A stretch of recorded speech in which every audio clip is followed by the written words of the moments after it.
トイボールファクトリーです。今回はボークス IMS100 分の1ナイト・オブ・ゴールドをテッカテカに塗装していきます。箱はこんな感じ。今回のテカテカは5スターストーリーズに登場するナイト・オブ・ゴールドタイプ D ミラージュデルタベル3007をテッカテカにしていきます。初のボークスのキット制作ですね。おかげさまでチャンネル登録者10万人を突破したので、その記念になるようなキットをと思って大変そうなナイト・オブ・ゴールドを選びました。5スターストーリーズはメカデザイナーの長野守氏が描く漫画作品で、超人ヘッドライナーと人造演算生命体ファティマが操る壮麗なロボットモーターヘッドが登場する SF ファンタジーです。中学生の時にこの漫画を初めて読んだ時、芸術品のようなモーターヘッドの魅力に打ち抜かれてしまいました。これまで何度かこの作品のプラモデル制作に挑戦してきましたが、ことごとく失敗。今度こそ完成させられるのでしょうか。早速作っていきましょう。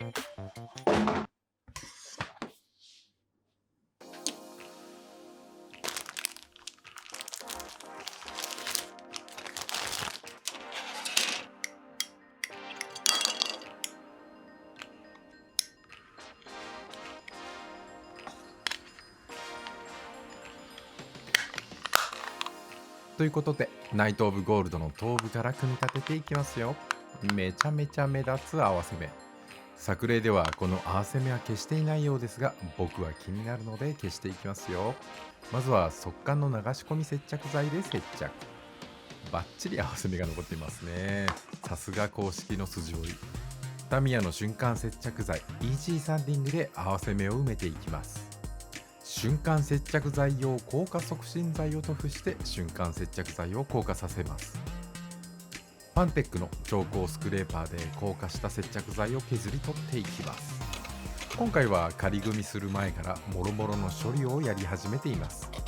このキットは組み立てに接着剤を必要としているキットで、なおかつパーツの数が膨大なので、一つ一つのパーツを個別撃破していった方が効率が良さそうかなと判断しました。綺麗になったかな。まだまだやな。そして謎の工具が画面に登場しています。3D プリンターで自作したマジックヤスリホルダーです。ナイト・オブ・ゴールドは複雑な曲面が多く、平らなヤスリホルダーでは対応しきれないと思って開発。いろんな曲面を想定して作っているので変な形をしています。合わせ目は消えたかな。わからん。そしてまたもや新顔ポスカの銀が登場。合わせ目が消えているか確認するために一度塗装してみたらええんやないのと思いついてこれを塗ってみます。なんとなくですがデコボコしているのが見えるような気がします。スクレーパーによる傷も見えますね。これはまだまだヤスリがけが必要のようです。最初の工程からいきなり高難易度の合わせ目消しで早速心を折られそうになっていますが、チャンネル登録者10万人になりましたからね。ここは耐えていきたいところ。むしろご褒美だと思うことにしましょう。ほら、もう一回ヤスリがけしていきますよ。目立つような合わせ目はほとんど見えなくなっていたので、いつものように600番から1000番までのマジックヤスリフィニッシュプレートで表面を鳴らしていきます。これで目視で合わせ目を確認することはできなくなりました。まあ塗装したらまた合わせ目が出てくるんでしょうけどね。パーツを組み立てて、これで頭部の仮組み完了です。かっこよ。さあ続いて胴体を作っていきますよ。胴体は複雑なパーツ構成ではありましたが、パーツの差し込みが渋かったのでダボピンを細くしたり、肩のインテークの合わせ目消しくらいかな。難易度の高い工作はほぼ必要なしで助かりました。続いては腰。スカートアーマーの内側にディティールがあってマスキング塗装がめんどくさそうです。あ、パーツが落ちた。仮組みなので接着剤をできるだけ使っていないのでマスキングテープで補強しておきます。これから作る足や腕もマスキングテープまみれになりますよ。こちらはハイヒールのパーツ。合わせ目がめっちゃずれてる。ダボの位置が合ってないようです。他にも刀の持ち手や肩のインテークなど合わせ目がずれているパーツが結構ありました。ダボピンを切り飛ばして修正していきます。指の絆創膏は猫に引っかかれた怪我です。接着剤を流し込んで貼り合わせ位置を微調整。指に接着剤がつくのはどうにかならんかな。後で修正します。これでぴったりになったかな。足を仮組みしていきますよ。フレームはこの時点で大部分を接着剤で固定しています。重量がかかる部分なのでマスキングテープでの仮止めでは自立も難しいです。繊細なパーツも多いので気を使いますね。これで足の仮組み完了。複雑な面構成でえげつないかっこよさ。そしてもう一本めっちゃでかい。足だけで HG のガンプラを1体組むくらいのボリュームがあります。腕も作っていきますよ。こちらはコテのパーツ、下腕の装甲ですね。大きなパーツなので引けがちょっと気になります。引け処理をやっていきましょう。ゲート処理や面出しをシャインブレードの16でざっくりやっていきます。大きな面の処理には金属ヤスリが一番ですね。普段は引け処理はあまりやらないんですが、10万人達成記念ですからしっかりやっていきます。引けは溶けたプラスチックが固まるときに収縮してできるもので、模型製作では何かと消さないといけないみたいな風潮がありますが、あんまり気にしなくていいかなと思ってます。実際の戦闘機とかめちゃめちゃデコボコしてるんで、逆にリアルなのではという気もします。今回は芸術品のように現像された機体ということもあるので、引け処理をやっているという感じです。僕のテッカテカ塗装はサフレスで塗装するため、引け処理のように大きな面に対してヤスリをかけるのは実は結構危険なんですよね。塗装後にやっとわかるような傷が残っていたりするんですよ。何回も表面処理と塗装をやり直すのでなかなか面倒です。腕の仮組みも完了。こちらも複雑なデザイン。よくこんな設計ができるな。続いては武装を作っていきます。こちらは儀礼用の弓、40センチくらいあります。長い。めちゃめちゃ細い部分があるのと、先っちょに返しがついててあらゆるところに引っかかるので、ヒヤヒヤしながら折らないように細心の注意を払って作業しました。武装である刀の作業もお見せしたいところですが、男性器をモチーフにしたデザインなので大写しは自粛しました。ということで各部位の仮組みが終わりました。並べて組み立てていきましょう。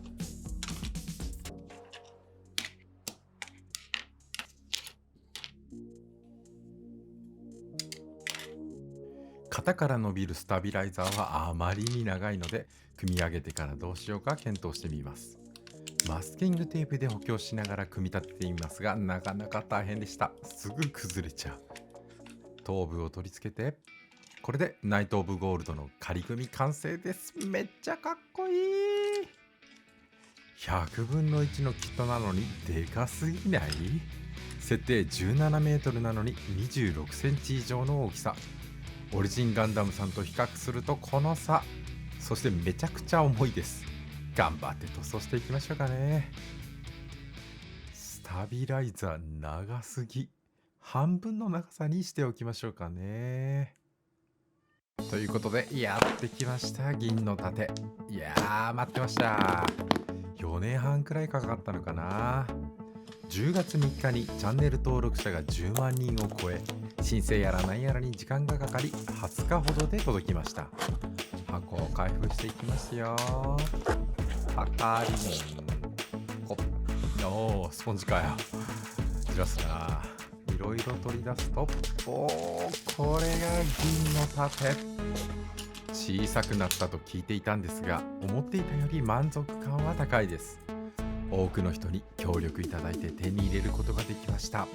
ガンダムさんも監督もね。何よりチャンネル登録いただいたあなたに感謝です。僕の動画を見てしまったお前の胸になんか刺さると思いながら動画を作ってきました。塗装を始めたり、プラモを作ってみたり、プラモを買ってみたり、あなたの何かのきっかけになっていればめちゃくちゃ光栄です。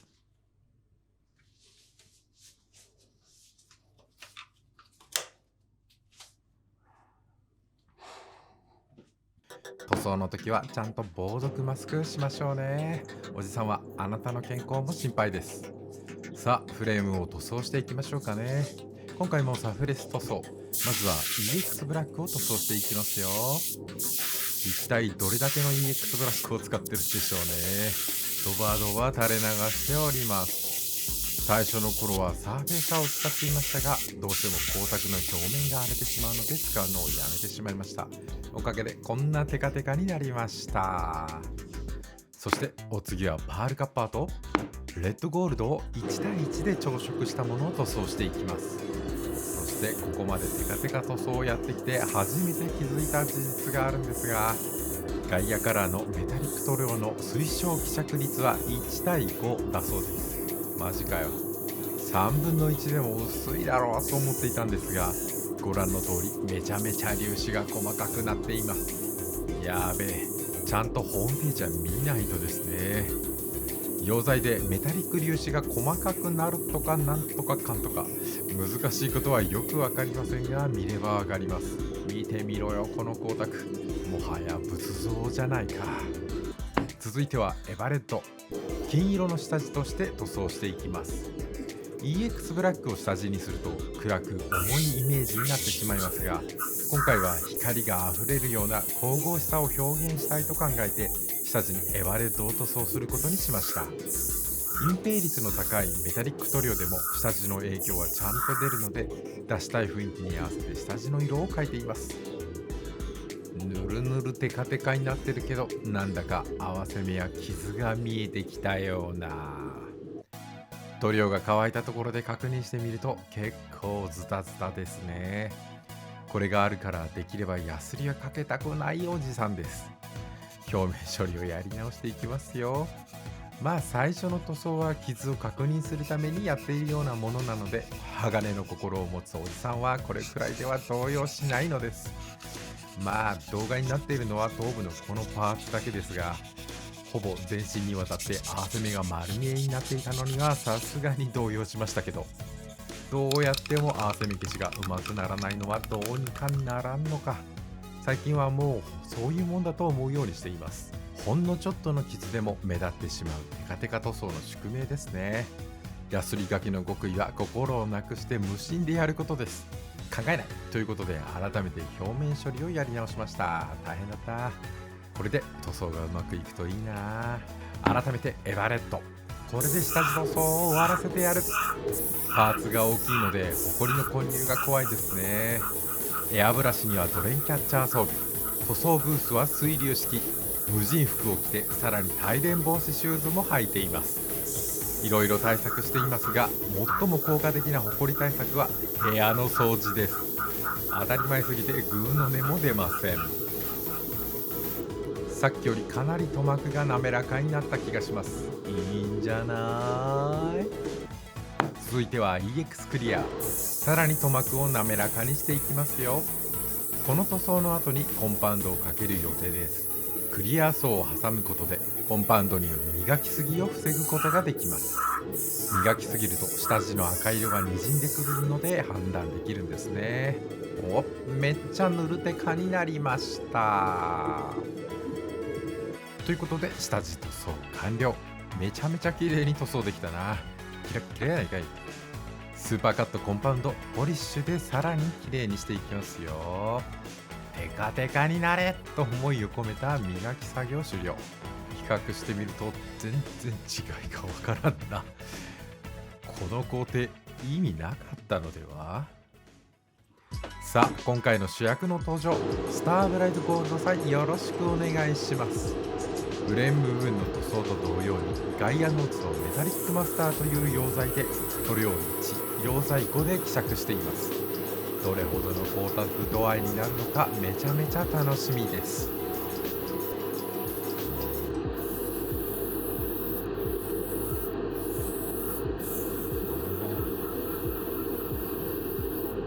なんかめちゃくちゃキラキラになってない？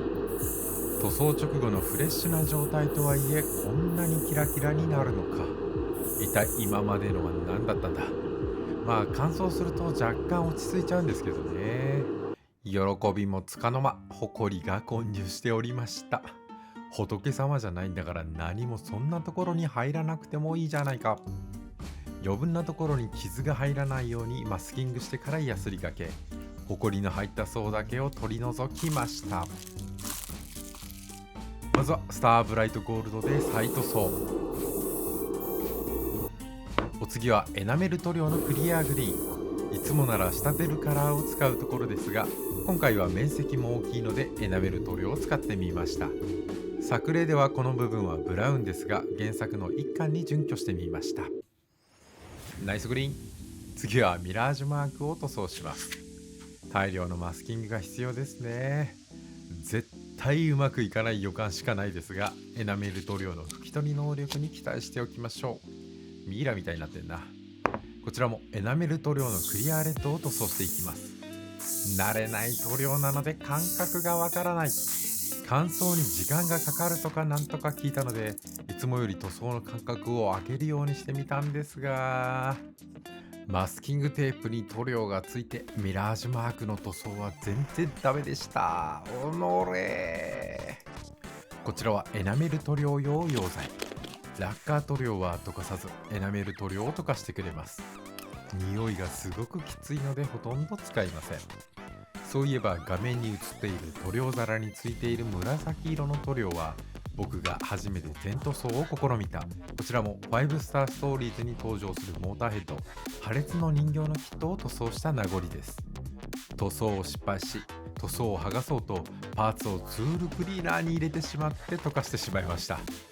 パーツ請求はしたものの調色した塗料が足らず、同じ色を作り出せずにそのままになってしまいました。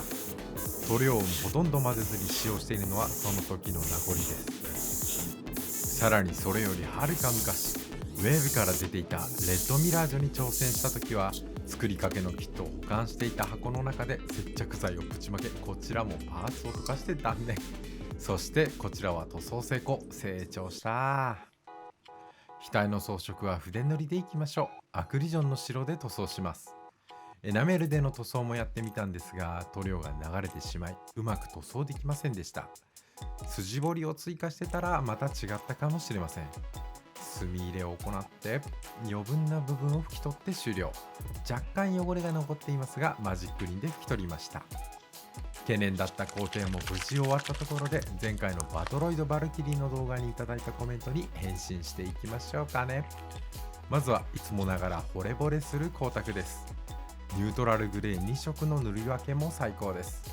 結果論で恐縮ですが、塗り直しのおかげで飾った後もうっとり眺められるでしょうから、塗り直して正解でしたねというコメントありがとうございます。そうなんです。いまいちだなと思ったまま飾るといまいち気分がずっと残っちゃいますからね。少なくともその時出せる全力は出しておきたいです。続きまして、ピカピカが似合う機体。実機体を意識してみんな艶消しばかりだもんなというコメントありがとうございます。実機体を意識して艶消し、もちろんそれもいいんですが、マクロスでは波打った光沢や影を入れるわかめ影という手法で光沢を表現していて、原作準拠するとテカテカがリアルということになります。アニメを見てかっこいいなと思ったので、僕にとってはテカテカな方が直球な表現になりますね。続きまして、テカテカ塗装にすると保管の際ホコリとかが気になるかと思うのですが、完成したキット等はどのように飾ったり保管されてますかというご質問ありがとうございます。ショールームみたいにガラスケースに入れてると言いたいところですが、棚にそのまま飾っています。ホコリはかぶりますが、時々モデルクリーニングブラシで掃除する程度で済ませています。もちろんどれも時間と手間をかけた大事な模型ですが、僕は大事にしすぎると重荷に感じてしまうので、できるだけ普通のことだと思うように扱っています。続きまして、仕上げのクリアコートでひどい柚子肌になってしまい、初めて長研ぎをしてクリアコートしたけど、うまくできてたパーツより綺麗に仕上がって感動した。このチャンネルを何回も見返しといてよかったというコメントありがとうございます。リカバリー用の引き出しに僕の動画が入っていたのが嬉しいです。僕の試行錯誤や悪戦苦闘が未来の誰かの助けになるんですよ。失敗しとくもんだな。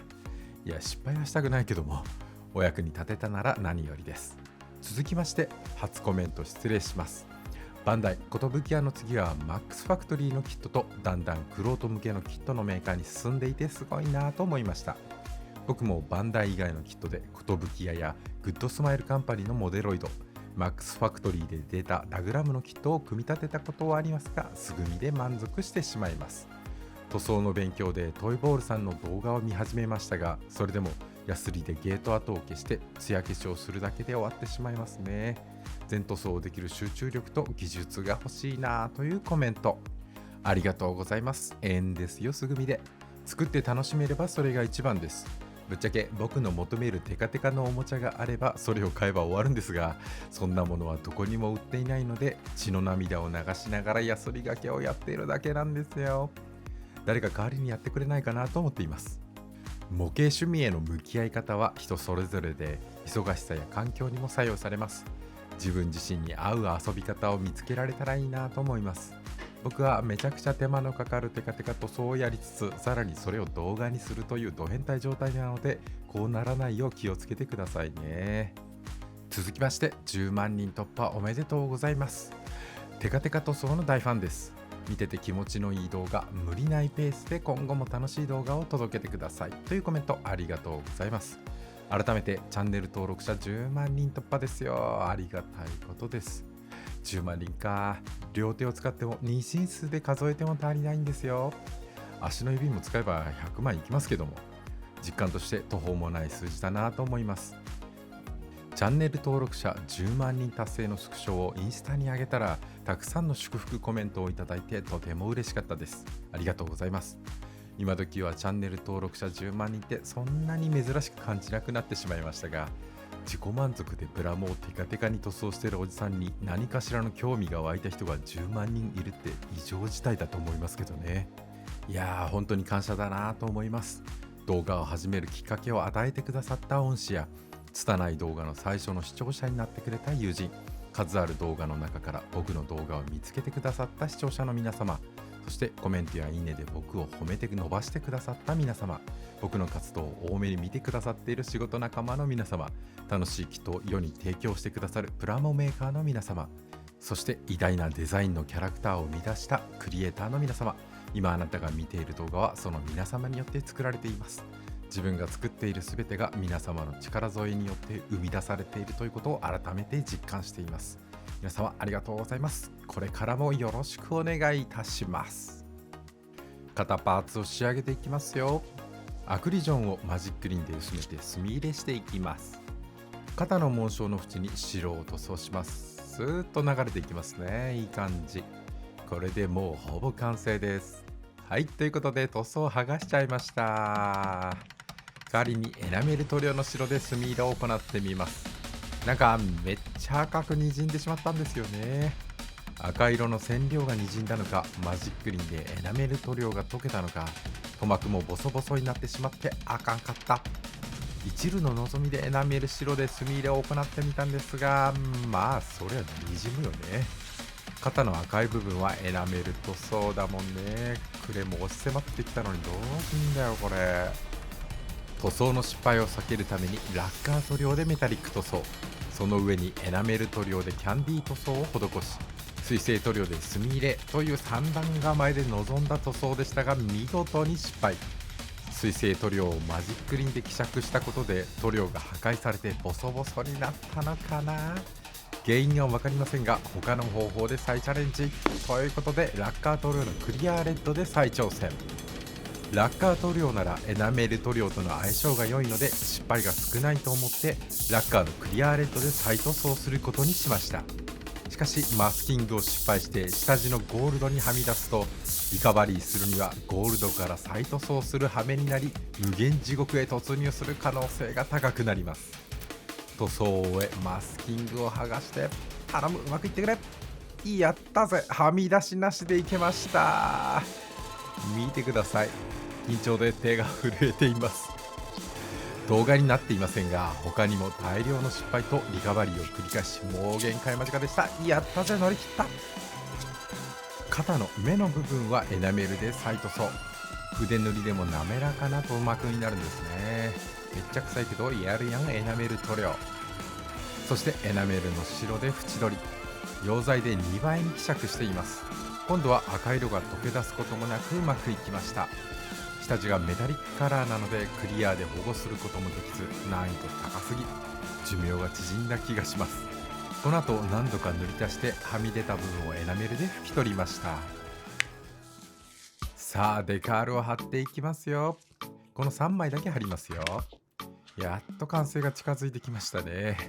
めちゃめちゃ時間がかかって4ヶ月ぐらい、よくやるわ。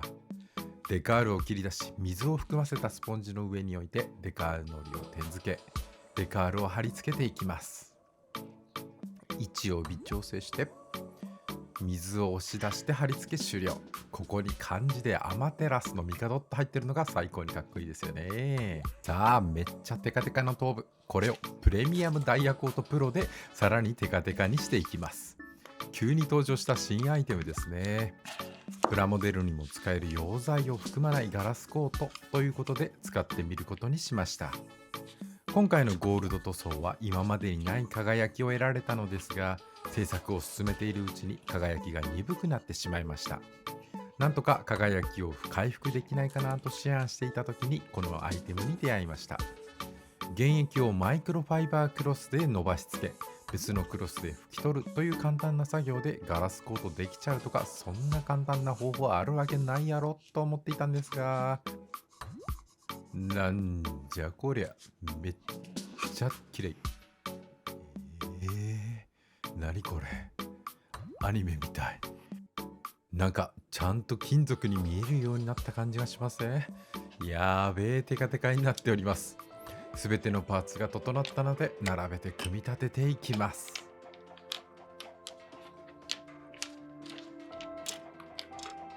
なんかもうめちゃくちゃキンキラです。なんだこれ。組み立てていきますよ。なんか輝きすぎて黄金の仏塔を見ている気分になっております。